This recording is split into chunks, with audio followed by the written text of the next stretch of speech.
അല്ലാഹു സുബ്ഹാനഹു വ തആല മുസ്ലിമീങ്ങളായ നമ്മൾക്ക്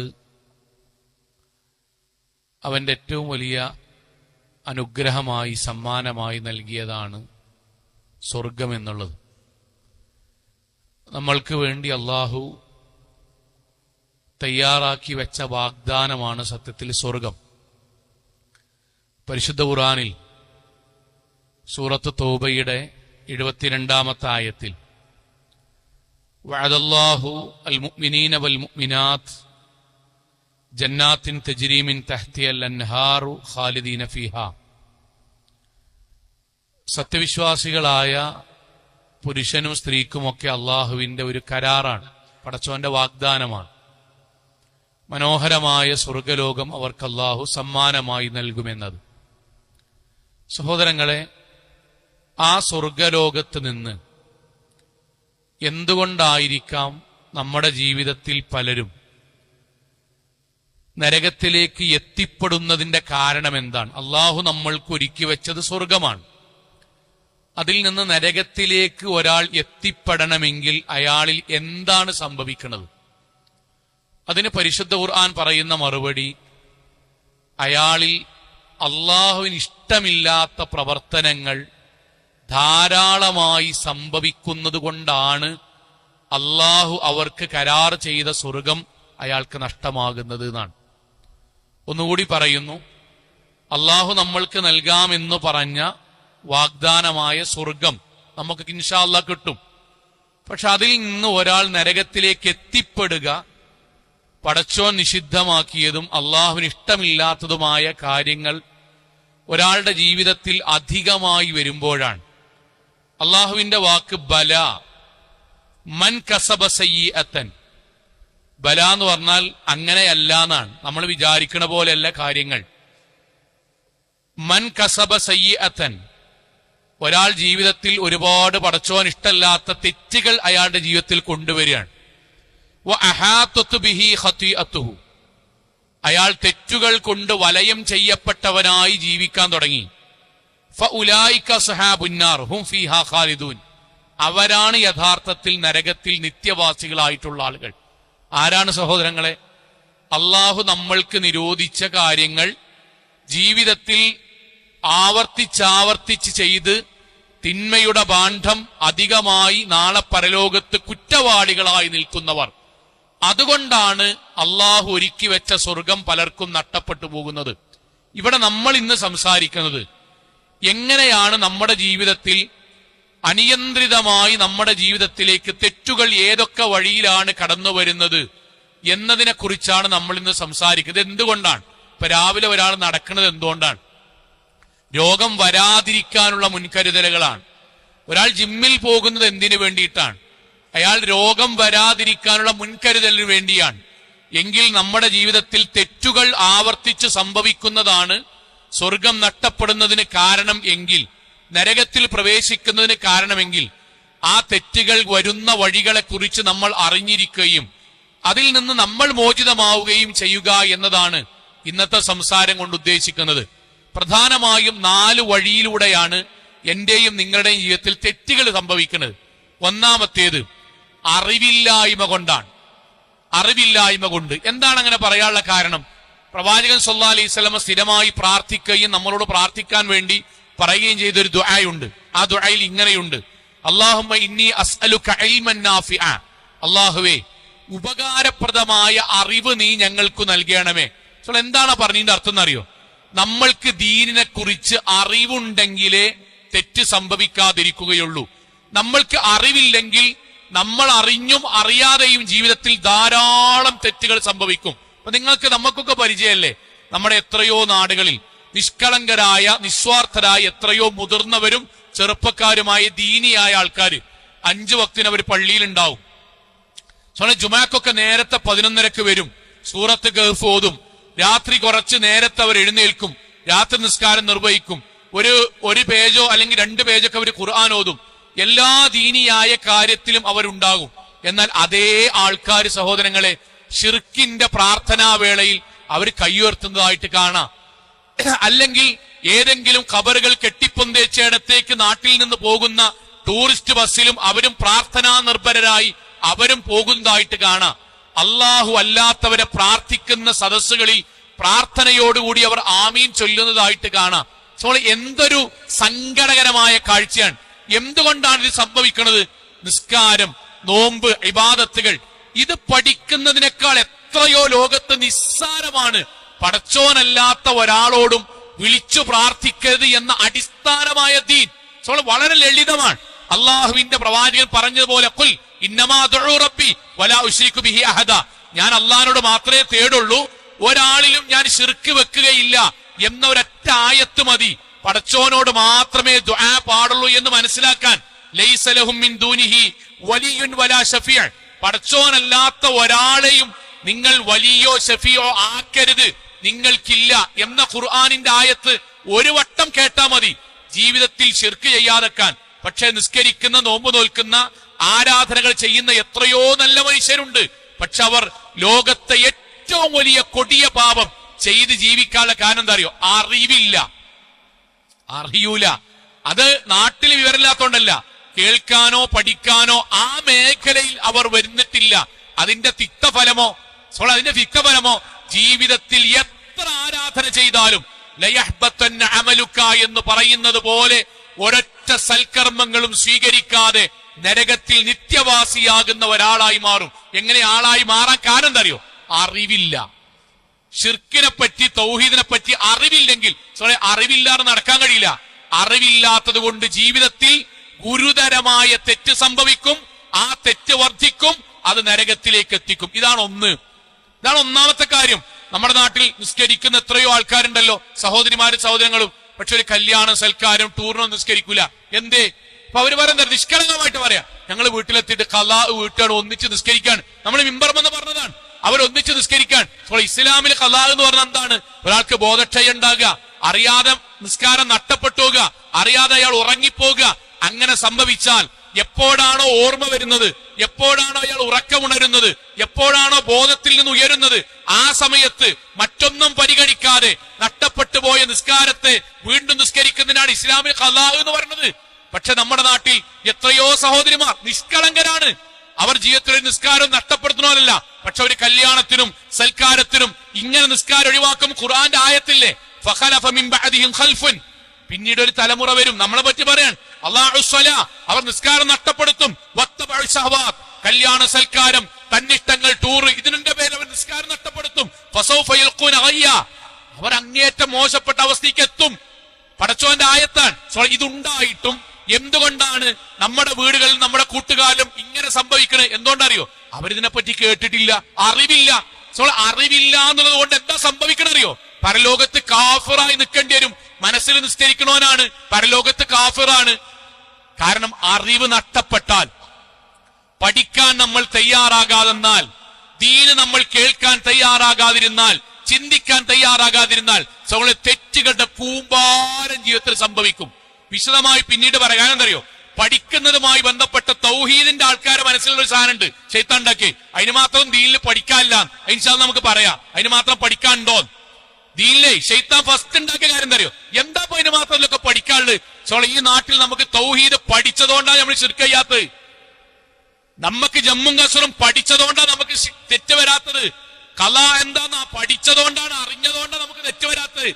നമ്മളെ പോലെ മിമ്പർമെന്ന് കേൾക്കാൻ സൗകര്യമില്ലാത്തത് കൊണ്ടും, അവരുടെ വീട്ടിലേക്ക് ദീനെത്താത്തത് കൊണ്ടും, അവർ ശ്രമിക്കാത്തത് കൊണ്ടാണ് നമ്മുടെ നാട്ടിൽ തെറ്റ് വർദ്ധിക്കുന്നത്.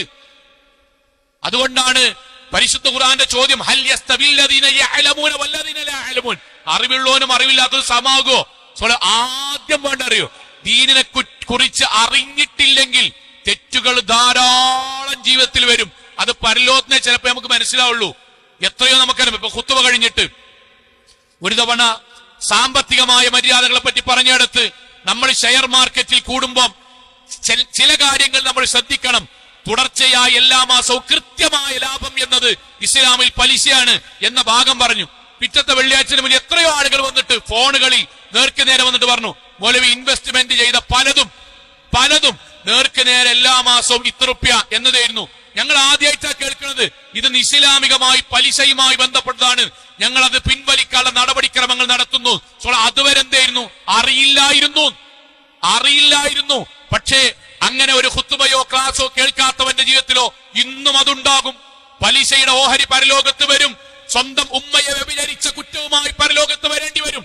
നമ്മുടെ ജീവിതത്തിൽ അറിവില്ലാതിരുന്നാൽ തെറ്റുകൾ സംഭവിക്കും. അതുകൊണ്ട് പഠിക്കാൻ, പ്രഭാഷണങ്ങൾ കേൾക്കാൻ, ഇസ്ലാമിക സദസ്സിൽ പങ്കെടുക്കാൻ ജീവിതത്തിൽ സമയം കിട്ടുമ്പോൾ അവനവന്റെ അടുക്കളയിൽ നിന്ന് അവനവന്റെ വീഡിയോകളിൽ, യൂട്യൂബുകളിൽ ദീനിയായി ഇസ്ലാം പറഞ്ഞ പ്രഭാഷണങ്ങളും ഖുർആനും സുന്നത്തും അനുസരിച്ച ദീനും കേൾക്കാൻ സമയം കണ്ടെത്തിയാൽ ജീവിതത്തിൽ വലിയ മാറ്റം ഉണ്ടാവും. തെറ്റുകൾ കുറക്കാൻ കഴിയും. ഇതാണ് ഒന്ന്. നമ്മുടെ ജീവിതത്തിൽ തെറ്റുകൾ വരുന്ന മേഖലട്ടോ പരിഹരിച്ച് മുന്നോട്ട് പോകണം. രണ്ടാമത്തേത് ദീനിനോട് കാണിക്കുന്ന അലംഭാവവും നിസ്സാരതയുമാണ്. ഇസ്ലാം അറബിയിൽ ഖുർആന്റെ ഭാഷയിൽ ഗഫലത്ത് എന്ന് പറയും. ഗഫലത്ത് എന്താ സ്വങ്ങളെ നിസ്സാരത എന്ന് പറഞ്ഞറിയോ? അപ്പൊ നമ്മുടെ ജീവിതത്തിന്റെ അടിസ്ഥാനം എന്താ? നമ്മുടെ ജീവിതത്തിന്റെ ബേസ് എന്താണ്? ബേസ് ഒറ്റൊന്നുള്ളൂ, ദീനാണ്. നമ്മളെ എഴുന്നേൽക്കൽ, നിങ്ങൾ ഉറക്കത്തുനിന്ന് എഴുന്നേൽക്കൽ. എന്താ ബേസ്? ഏസിക്ക് തണുപ്പൂടിയിട്ട് എഴുന്നേക്കല? അതാണ് നമ്മുടെ ജീവിതത്തിന്റെ ബേസ്? അല്ല. പിന്നെ സുബഹിക്ക് നിസ്കാരം, അതാണ് നമ്മുടെ ബേസ്. നമ്മുടെ ബേസ് അതാണ്. നമ്മൾ വസ്ത്രം ധരിക്കൽ, നമ്മുടെ അടിസ്ഥാനം എന്താ? ഇസ്ലാം പറഞ്ഞ, അതിൽ ബാക്കി എന്തുണ്ടാവും, പക്ഷെ അടിസ്ഥാനം ഇസ്ലാമാണ്. ഭക്ഷണം കഴിക്കുന്നതിന്റെ ബേസ് എന്താ? ഇസ്ലാമാണ്. എന്നാൽ എന്താണ് ഗഫലത്തിൽ ജീവിക്കുന്നവന്റെ ജീവിതത്തിൽ ധാരാളം തെറ്റുകൾ സംഭവിക്കുന്നു പറഞ്ഞാൽ അതിന്റെ അർത്ഥം എന്താ അറിയോ? അവന്റെ അജണ്ട ദീനല്ല. പിന്നെ നമ്മുടെ നാട്ടിലുണ്ടല്ലോ, നമ്മളൊക്കെ അടക്കം നമ്മുടെ നാട്ടിലുണ്ടാവും എത്രയോ ആൾക്കാരെ കുടുംബത്തിൽ കാണാം. ഒരു രാവിലെ എഴുന്നേക്കും. എഴുന്നേക്കുന്ന മാനദണ്ഡം എന്താ അറിയോ? ഒന്നുകിൽ ഉറക്കം കംപ്ലീറ്റ് ആയാ നീക്കും, അല്ലെങ്കിൽ രാവിലെ നടക്കാനോ ജിമ്മിനോ പോകുന്നുണ്ടെങ്കിൽ അവർ അലാറം വെച്ച് നീക്കും, അല്ലെങ്കിലോ ജോലി സ്ഥലത്തേക്ക് ഭയങ്കര പെർഫെക്റ്റ് ആയിരിക്കും, അപ്പം നീക്കും. ഇത് മൂന്നും ദീനായിട്ട് ബന്ധമല്ല, ദീനിൽ ഉള്ളതാണ്, പക്ഷെ ദീനായിട്ട് ബന്ധപ്പെട്ടതല്ല. അവരുടെ എഴുന്നേക്കൽ ബാക്കിയൊക്കെ രാവിലെ എഴുന്നേക്കുന്നു, ജോലി പോകുന്നു, അവിടെ വളരെ സ്ട്രിക്റ്റ് ആയിരിക്കും, അല്ലാണ്ട് വളരെ ഉഷാറായിരിക്കും. അതിന് ശമ്പളത്തെ പറ്റി അറിയാം, കിട്ടാനുള്ളതിനെ പറ്റി അറിയാം, അടുത്ത മാസം എന്ന സാമ്പത്തിക ക്രമീകരണത്തെ പറ്റി അറിയാം, രാഷ്ട്രീയത്തെ പറ്റി അറിയാം, എല്ലാം ഉണ്ടാവും. അതിനിടയ്ക്ക് ജമാഅത്ത് അതിനെ പറ്റി അവർ ചിന്തിക്കാനല്ല. എല്ലാരും ആരിഫിന് പോകുന്നുണ്ടെങ്കിൽ ആരിഫിന് പോകും, എല്ലാരും അറഫാ നോമ്പെടുക്കണ ഈ കമ്പനിയിൽ എല്ലാരും നിൽക്കുന്നുണ്ടെങ്കിൽ അവരെടുക്കും. അജണ്ട ദീനേ ഇല്ല. രാവിലെ മുതൽ വൈകുന്നേരം വരെ വരുന്നു, വീട്ടിൽ TV കാണുന്നു, അതിനിടയ്ക്ക് ഭക്ഷണം കഴിക്കുന്നു, അങ്ങനെ ജീവിക്കുന്നു. മുസ്ലിമാണ്, പെരുന്നാക്ക് വരും, പള്ളിക്കൊക്കെ രണ്ടാം ഖുതുബക്ക് വരും, ജുമാക്ക്, അങ്ങനെ ജീവിച്ചു പോകുന്ന ആൾക്കാര്. പരിശുദ്ധ ഖുർആന്റെ ആയത്ത് എന്താ അറിയോ? അള്ളാഹുവിന്റെ ആയത്ത്, ഇഖ്തറബ ലിന്നാസി ഹിസാബുഹും, ജനങ്ങൾക്ക് അവരുടെ അവധി പരലോകമാകാം അല്ലെങ്കിൽ സ്വന്തം മരണമാകാം എത്തി. പക്ഷെ വഹും ഫീ ഗഫലത്തിൻ മുഅ്രിദൂൻ, അവരിപ്പോഴും നാട്ടിലത്തെ എല്ലാ കാര്യത്തെ പറ്റി വിവരാണ്.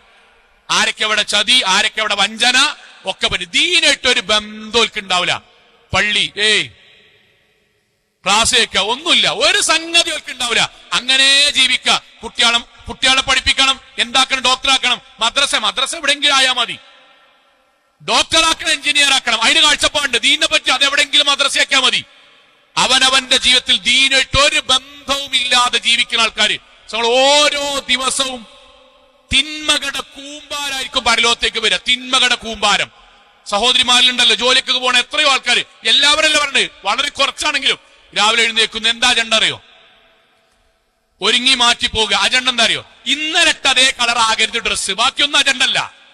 മേക്കപ്പ് ഒക്കെ ചെയ്ത് സെറ്റപ്പായി ഇവിടുന്ന് ജോലിക്ക് പോകുക, അവിടുന്ന് ഇങ്ങനെ കമ്പനിക്കാരെ കൂട്ടുക, വൈകുന്നേരം അവിടെ നല്ല ചായക്കടി ഇട്ടെന്ന് പറയാ, അങ്ങോട്ട് പോകുക, അവിടുന്ന് 4 സെൽഫി എടുക്കുക, പെരീക്ക് വരിക, 4 റീല് കാണുക, കുട്ടികളെ പുറങ്ങ കഴിഞ്ഞു. അതിനിടക്ക് ജുമാ. എന്ത് ജുമാ? നേരം വേണ്ട മൗലവി, ജുമാ ഒന്നുമില്ല. അതിനിടക്ക് സുന്നത്ത് നോമ്പ്, അതൊന്നും നേരല്ല. ഒരു ദിവസം ഒരു പേജ് ഖുർആൻ ഒരു ജീവിതത്തിൽ 5 മിനിറ്റ് നിന്നിട്ട് ഖുർആൻ ഓതാൻ പോലും നേരല്ല. എന്തേ കാരണം? അജണ്ടയിൽ ദീനില്ല. അജണ്ടയിൽ ദീനില്ലെങ്കിൽ ഓരോ ദിവസവും ഓതാത്തതിന്, ചൊല്ലാത്തതിന്, നിസ്കരിക്കാത്തതിന് പടച്ചോന്റെ മുന്നിൽ ഓരോ ദിവസവും എണ്ണി പാപങ്ങളുടെ, തെറ്റുകളുടെ ആധിക്യത്തിന് മറുപടി പറയേണ്ടി വരും. അതുകൊണ്ട് ഖുർആന്റെ ആയത്തിന്റെ അറിയോ? ഇന്നല്ലദീന ലാ യർജൂന ലിഖാഅനാ, എന്നെ കണ്ടുമുട്ടണം എന്ന് ചിന്തിക്കാത്തവർ, ആഗ്രഹിക്കാത്തവർ, വറദൂ ബിൽ ഹയാത്തി ദുനിയാ, അവർ ഈ ദുനിയാവ് കൊണ്ട് തൃപ്തിപ്പെട്ട് ജീവിക്കാൻ വത്മഅന്നു ബിഹാ, അവർ ഇതിൽ സന്തോഷവാന്മാരും സമാധാനപ്രിയരുമാണ്. വല്ലദീനഹും അൻ ആയാത്തിനാ ഗാഫിലൂൻ, അവർക്ക് പടച്ചോന്റെ ദീനുമായി ബന്ധപ്പെട്ട ദൃഷ്ടാന്തങ്ങൾ, ആയത്തുകൾ, ദീനെ അവർ അശ്രദ്ധമായി ജീവിക്കാൻ. എവിടൊക്കെ ഇൻവെസ്റ്റ്മെന്റ് ചെയ്യണം അറിയില്ലേ? അറിയും. നല്ലതാണ്. എന്നാൽ അവനാന്റെ കുടുംബത്തെ കൂടി മലേഷ്യ, ഓക്കെ, പ്ലാനാണ്, ലിസ്റ്റാണ്. മലേഷ്യ, അത് കഴിഞ്ഞാലോ ഇന്തോനേഷ്യ, അത് കഴിഞ്ഞാൽ കാശ്മീര്. 8 എണ്ണം പോയതിനോട് വെച്ചോക്കണി ഉംറക്ക് പോകണ്ടേ? ആയിട്ടില്ല, ഫണ്ടില്ല. ഉംറക്ക് പോകാൻ ഒരു ഫണ്ടില്ല. എന്താ കാരണം? അജണ്ടയിൽ ദീനേ ഇല്ല. കുടുംബത്തെ കൂട്ടി സഹോദരിമാരെ നമ്മൾ ടൂറിന് ഊട്ടിക്കും മൈസൂർക്കും പോയതിന്റെ പൈസ മാത്രം എടുത്താൽ ഒരു തവണെങ്കിലും ഉംറക്ക് പോകേണ്ടതല്ലേ എന്ന് മനസ്സാക്ഷിനോട് ചോദിച്ചാൽ കിട്ടും. എത്ര വട്ടം അതിന്റെ ഒരു പകുതി എടുത്തു വെച്ചാൽ എന്തുകൊണ്ട് അജണ്ടയ്ക്ക് വരാത്തറിയോ? നമ്മുടെ മനസ്സിൽ ദീനി എന്നുള്ളത് മനസ്സിലേക്ക് ശൈത്വാൻ തടഞ്ഞു വെച്ചു. എന്നിട്ട് എന്തെന്ന് വെച്ചാൽ ദുനിയാവിന്റെ എല്ലാ രസങ്ങളിലും ഇപ്പൊ നമുക്ക് പ്രത്യേകിച്ച് എന്താ തോന്നണറിയോ? ശിർക്ക് ചെയ്യണില്ല, ജാറത്തിങ്ങ് പോണില്ല, ഖബർ കെട്ടിപ്പൊന്തിക്കണില്ല, ഏലസ് കെട്ടണില്ല, ഇങ്ങനൊക്കെ ജീവിച്ചാ മതി. അതിന് അള്ളാഹ് പറഞ്ഞത് ഉലൈക മഅ്വാഹുമുൻ നാർ, അവർക്കാകുന്നു നരകം. ശ്രദ്ധിക്കണം. എന്താ ഈ പറഞ്ഞതെന്നറിയോ? അജണ്ടയിൽ ദീനുണ്ടാകണം. നമ്മൾ എന്തുകൊണ്ടാ വെള്ളിയാഴ്ച വരുമ്പം യാത്ര ഇന്ന് ഒഴിവാക്കണം? എന്തേ? അജണ്ടയിൽ ജുമ ഉണ്ട്. ജുമ ഉള്ളവനെ ജുമ കിട്ടുള്ളൂ, അജണ്ടയുള്ളവനെ കിട്ടുള്ളൂ. അല്ലാത്തവന് ഇങ്ങനെ പെട്ടെന്ന് അന്ന് വെള്ളിയാഴ്ച ആണല്ലേ എന്ന് ഓർമ്മ വരും. അവന് ജീവിതത്തിൽ ബാക്കിയൊക്കെ നഷ്ടപ്പെടും. ഇതാണ് രണ്ടാമത്തത്. മൂന്നാമത്തെ എന്താ അറിയോ? മൂന്നാമത്തെ തെറ്റുകൾ നമ്മുടെ ജീവിതത്തിൽ സംഭവിക്കണം. മൂന്നാമത്തെ കാര്യം ഹവയാണ്. ഹവ എന്ന് പറഞ്ഞാൽ ദേഹേച്ഛ എന്ന് പറഞ്ഞാൽ നമുക്ക് അറിവുണ്ട്. ഒന്നാമത് പറഞ്ഞ അറിവുണ്ട്, രണ്ടാമത് പറഞ്ഞ ദീനെ നിസ്സാരമാക്കണില്ല. പക്ഷെ മൂന്നാമത്തത് ഹവ വരാൻ കാരണം എന്താ അറിയോ? ഈമാനിന്റെ കുറവാണ്. ദീനറിയാം, ഒക്കെ അറിയാം. പക്ഷെ നമ്മുടെ ഇഷ്ടത്തിന് പടച്ചോന്റെ ഇഷ്ടത്തിന്റെ മുകളിലേക്കാക്കാൻ ശ്രമിക്കുന്നു ശൈത്താൻ. അവിടെ നമ്മൾ അതിന്റെ കൂടെ പോകുന്നു. പടച്ചോന്റെ ഇഷ്ടത്തെ രണ്ടാമതിലേക്ക് കൊണ്ടുവരുന്നു. എനിക്ക് ഓർമ്മയുണ്ട്, നന്നായി ലഹരി ഉപയോഗിക്കുന്ന ഒരാള്, നല്ല ലഹരി ഉപയോഗിച്ചിരുന്നു, കുടിച്ച് ഭയങ്കര പ്രയാസമായിരുന്നു. അവസാനം അയാൾ ഒരു ഹജ്ജിനൊക്കെ പോയി അതൊക്കെ നിർത്തി. ഒരു 1-2 കൊല്ലം നിർത്തി ഇങ്ങനെ പോയി. അയാളുടെ കുടുംബത്തിന് കല്യാണം വന്നു. പഴയ ചെങ്ങായിമാരെല്ലാരും കൂടി അയാളെ കൊണ്ട് നിർബന്ധിച്ച് കമ്പനിയാക്കിയിട്ട് തുടങ്ങി. രണ്ടാമത് ഹജ്ജിന് പോയി നിർത്തി അയാൾ രണ്ടാമത് തുടങ്ങി. 6-ാമത്തെയോ 7-ാമത്തെയോ മാസത്തിനുള്ളിൽ രോഗിയായി മരിച്ചു. നിങ്ങൾ ആലോചിക്കണം, ലഹരി ഉപയോഗിക്കുന്നത് തെറ്റാണ് എന്നറിയാത്തത് കൊണ്ടാണോ? അല്ലല്ലോ. അങ്ങനത്തെ ഒരാൾ ഹജ്ജിന് പോകില്ലല്ലോ, അയാൾ നിർത്തൂലല്ലോ. നിർത്തൂല. പിന്നെ കുല്ലു മുസ്കിരിൻ ഖംറുൻ വകുല്ലു ഖംറിൻ ഹറാമുൻ, ഏതു ലഹരിയും പടച്ചോന്റെ പക്കൽ അത് കള്ളാണ്, അത് ഉപയോഗിച്ചാൽ നരകമാണ്, അത് ലഹരിയാണ്, അത് അള്ളാഹ് നിരോധിച്ചതാണ് എന്ന് അറിയാത്തോണ്ടല്ല.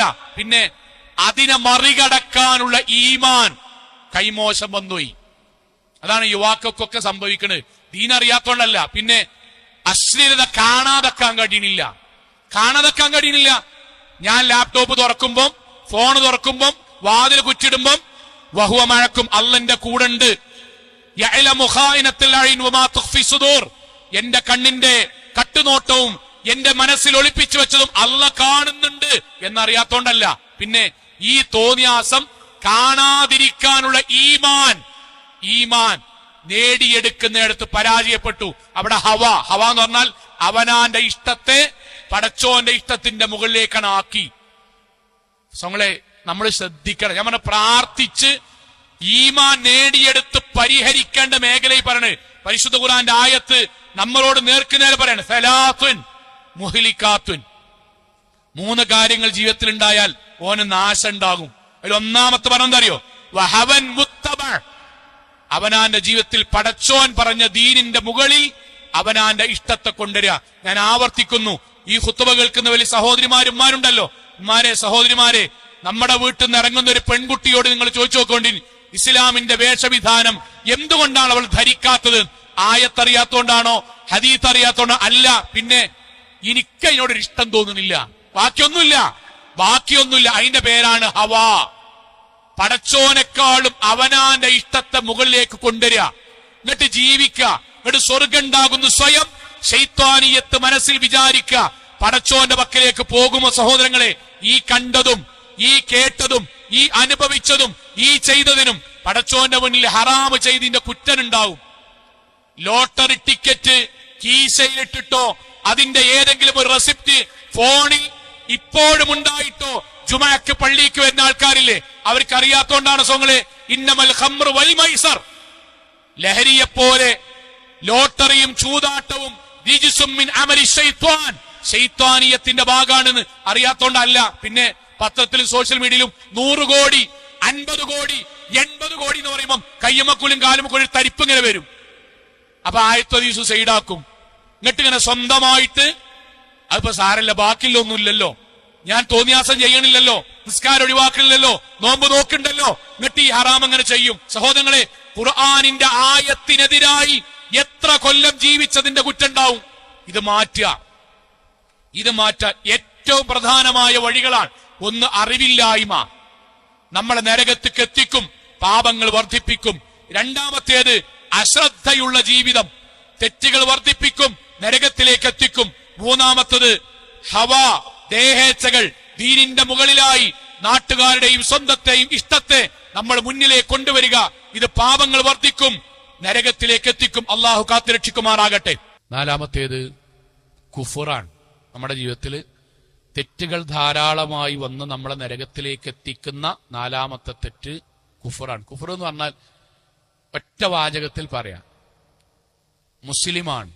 ശരിക്കും കേൾക്കണ്ട, നമ്മൾ മുസ്ലിമാണ്.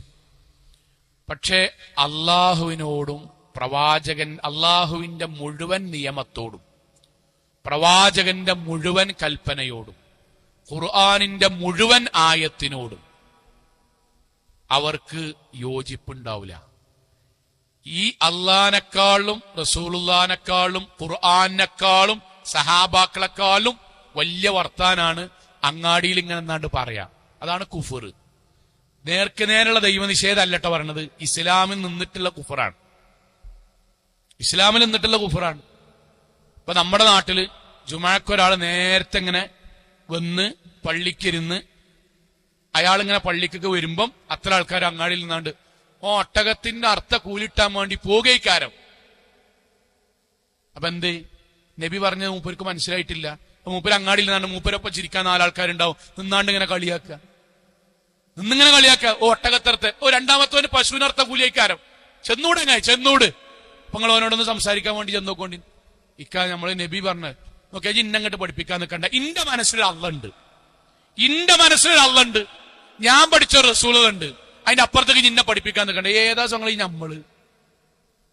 നമ്മള് ഖുർആൻ എന്താ 8 ഭാഗമുണ്ടോ? അങ്ങനെ 8 ഉണ്ടോ? 8 ഖുർആനിൽ 4ാമത്തെ ഖുർആനാ ഞാൻ അംഗീകരിക്കുന്നുണ്ടോ?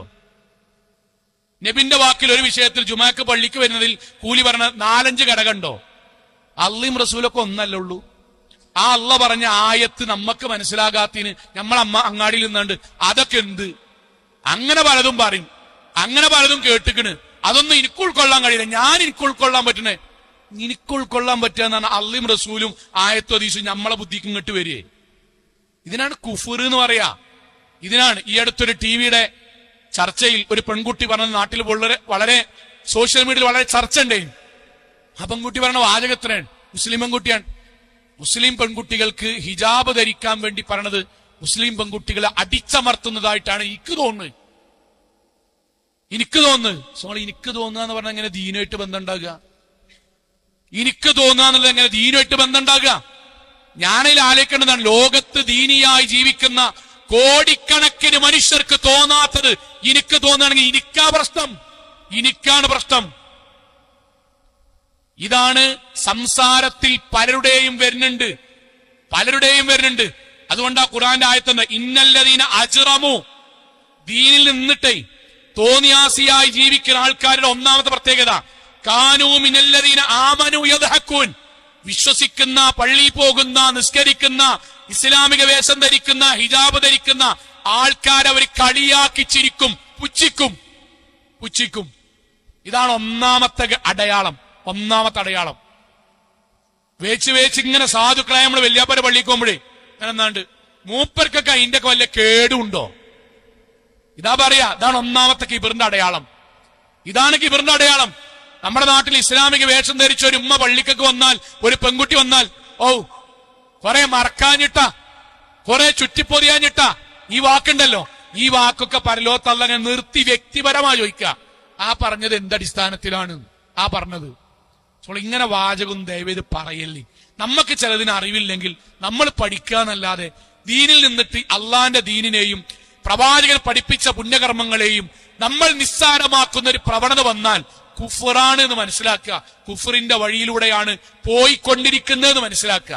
ഖുർആന്റെ ഒരു ആയത്ത് കൂടി ഓതുക. ഇങ്ങനെ വന്നാലേ മനസ്സിൽ പോലും ബാക്കിയുള്ള ആയത്തുകളും ഹദീത്തുകളും ഉൾക്കൊള്ളാൻ കഴിയാത്തത്ര വിധം മനസ്സ് കടികട്ടിയാവും. ഖുർആന്റെ ആയത്ത് വദറില്ലദീന ഇത്തഖദൂ ദീനഹും ലഇബൻ വലഹുവ. വദർ, നിങ്ങൾ ഒഴിവാക്കണം. അത്തരം ആൾക്കാരെ നിങ്ങൾ മൈൻഡ് ചെയ്യണ്ട. ആരെ? അല്ലദീന ഇത്തഖദൂ ദീനഹും ലഇബൻ വലഹുവ. അവർ ദീനിനെ കളിതമാശയായിട്ടാണ് ഇപ്പൊ കാണുന്നത്. ഒരിക്കലൊക്കെ ഭയങ്കര നിസ്സാരാണ്, ഭയങ്കര നിസ്സാര. ജുമാക്ക് ഇപ്പൊ എപ്പ വന്നാലും അതൊന്നും കുഴപ്പമില്ല, എപ്പം നിസ്കരിച്ചാലും കുഴപ്പമില്ല, അതിപ്പോ എന്തൊക്കെങ്കിലും ആണെങ്കിൽ കുഴപ്പമില്ല. അങ്ങനത്തെ ആൾക്കാരെ എന്ത് പറയോ? ഉമ്രക്കോണ പൈസ മതി നാട്ടിൽ വീടച്ചെടുക്കാന്നൊക്കെ ഉണ്ടല്ലോ. പക്ഷെ നമുക്ക് പറയാം, ഭയങ്കര തത്വം പറയുന്ന ആൾക്കാരുണ്ടല്ലോ. ഒരായത്ത് പഠിക്കൂല, ഒരു ഹദീത്ത് പഠിക്കൂല. ഇവിടെ നാട്ടിൽ ലോകത്ത് ഏറ്റവും കൂടുതൽ വീട് വെച്ചുകൊടുത്തത് ഈ ഡയലോഗ് അറിയുന്ന ആൾക്കാരല്ല.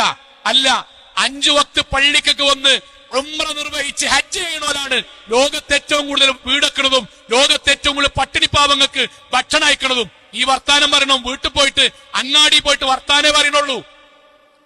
ഈ കാഴ്ചപ്പാടല്ലോ, ഇത് ദീനിലില്ലാത്ത കാഴ്ചപ്പാടാണ്. അത് പഠിക്കാത്തത് കൊണ്ടാണ്. ഒരു തവണ പഠിച്ചാൽ മതി, ഒറ്റ തവണ. അള്ളാന്റെ വാക്കതാണ്, ദീനിനെ കളിതമാശയായി എടുക്കുന്ന ആൾക്കാർ വഗറത്തുമുൽ ഹയാത്തു ദുനിയ, അവരെ ദുനിയാവ് വഞ്ചിച്ചേക്കാൻ. 4 ആൾക്കാരുടെ ഇടയിൽ അവൻ പറയുന്നത് ചിരിക്കാനും അവൻ പറഞ്ഞ് ഓൻ പറഞ്ഞ ശരിയാണ് എന്ന് പറയാൻ അത്രയും വിവരമില്ലാത്തൊരു 5 ആളും കിട്ടതിന്റെ കിബറാണ് അവന്റെ മനസ്സിൽ. ദുനിയാവ് വഞ്ചിച്ചേക്കാണ്. ലഹും ശറാബുൻ മിൻ ഹമീമിൻ വഅദാബുൻ അലീം. അവർക്ക് വേദനാജനമായ ശിക്ഷയും നരകത്തിലെ പാനീയവും പടച്ചവൻ ഒരുക്കി വെച്ചിട്ടുണ്ട്. നമ്മളെ 4 മാർഗ പറഞ്ഞ്, ഈ 4 മാർഗവും നമ്മൾ അറിഞ്ഞിട്ട് എന്ത് ചെയ്യണം അറിയോ? അതിൽ നിന്ന് മാറി നിൽക്കാനുള്ള ശ്രമം ഉണ്ടാകണം. 1, അറിവിന്റെ കുറവ് കൊണ്ട് തെറ്റുകൾ സംഭവിക്കും, നരകത്തിലേക്ക് എത്തും. 2, ദീനിനെ നിസ്സാരമായി കാണുകയും ഇസ്ലാമിക നിയമങ്ങളെ വളരെ നിസ്സാരമായി കാണുകയും ചെയ്താൽ, ദീന് അജണ്ടയില്ലെങ്കിൽ പാപങ്ങൾ വർദ്ധിക്കും, നരകത്തിലേക്ക് എത്തും. 3, അവനവന്റെ ഇഷ്ടങ്ങളെ പടച്ചവന്റെ ഇഷ്ടത്തിന്റെ താഴെ വെച്ചിട്ടില്ലെങ്കിൽ ഹറാമുകൾ, കാഴ്ചയിലും കേൾവിയിലും ആസ്വാദനങ്ങളിലും ഹറാമുകൾ വരും, തെറ്റിന്റെ ആധിക്യമുണ്ടാകും, നരകത്തിലേക്ക് എത്തും. 4, ഇസ്ലാമിൽ നിന്നുകൊണ്ട് തന്നെ പൂർണ്ണമായി മുസ്ലിമാകാതെ കുഫരിയത്തിന്റെ വാക്കുകളും ചിന്തകളും വന്നാൽ നമ്മുടെ സംസാരം, നമ്മുടെ ഇടപാടുകൾ ഓരോന്നും പടച്ചവന്റെ മുന്നിൽ കുഫറിന്റെ വാക്കുകളും കുഫറിന്റെ സംസാരവുമായി രേഖപ്പെടുത്തി അത് കുറ്റമായി നാളെ പരലോകത്ത് അള്ളാഹു നമ്മൾക്കൊരുക്കി വെച്ച സ്വർഗം നമ്മൾക്ക് നഷ്ടമാകും. അള്ളാഹു കാത്തുരക്ഷിക്കുമാറാകട്ടെ. നമ്മുടെ ജീവിതത്തിൽ വന്നുപോയ ചെറുതും വലുതുമായ മുഴുവൻ തെറ്റുകുറ്റങ്ങളും റഹ്മാനായ നാഥ നീ ഞങ്ങൾക്ക് വിട്ടുപുറത്ത് മാപ്പാക്കി തരണമേ റഹ്മാനെ. കത്തിയാൾ നരകത്തിൽ നിന്നും കഠിനമായ ശിക്ഷയിൽ നിന്നും അതിശക്തമായ പരലോകത്തിൽ വിചാരണയിൽ നിന്നും നാഥ നീ ഞങ്ങളെല്ലാവരെയും കാത്തുരക്ഷിക്കണമേ റഹ്മാനെ. അള്ളാഹുവേ, ലോകത്തെവിടെ വെച്ച് എങ്ങനെ മരണപ്പെടേണ്ടി വന്നാലും ശിർക്കില്ലാതെ, ബിദ്അത്തില്ലാതെ, ഖുറാഫാത്തില്ലാതെ ധീരമുവഹിദുകളായി ജീവിച്ച് മരണപ്പെട്ടു പോകാൻ നാഥ നീ ഞങ്ങൾക്ക് തൗഫീഖ് നൽകണമേ റഹ്മാനെ. അള്ളാഹു ഞങ്ങളുടെ മാതാപിതാക്കൾക്ക് നീ സ്വർഗം നൽകി അനുഗ്രഹിക്കണമേ റഹ്മാനെ. അള്ളാഹു ഞങ്ങളുടെ കുടുംബജീവിതത്തിൽ സമാധാനം നൽകി നീ അനുഗ്രഹിക്കണമേ റഹ്മാനെ. അള്ളാഹു ലോകത്തിലെ വ്യത്യസ്ത ഭാഗങ്ങളിൽ കഷ്ടതകൾ അനുഭവിക്കുന്ന സാധുക്കളായ ഞങ്ങളുടെ സഹോദരങ്ങൾക്ക് സമാധാനവും സമാശ്വാസവും നൽകി നീ അനുഗ്രഹിക്കണമേ റഹ്മാനെ. അള്ളാഹുവേ, ജീവിതത്തിൽ ഒരുപാട് പ്രയാസങ്ങൾ അനുഭവിക്കുന്ന ആളുകളുടെ നാഥ, ശാരീരികമായും സാമ്പത്തികമായും കുടുംബപരമായും ബുദ്ധിമുട്ടുകൾ അനുഭവിക്കുന്ന ആളുകൾ റഹ്മാനായ നാഥ നീ എല്ലാവരുടെയും പ്രയാസങ്ങൾ ദൂരീകരിക്കണമേ റഹ്മാനെ. اللهم اغفر للمؤمنات والمسلمين والمسلمات والأحياء منهم والأموات إنك مجيب دعوات يا قاضي الحاجات. اللهم اجرنا من النار، اللهم اجرنا من النار، اللهم اجرنا من النار. ربنا آتنا في الدنيا حسنة وفي الآخرة حسنة وقنا عذاب النار. آمين آمين آمين.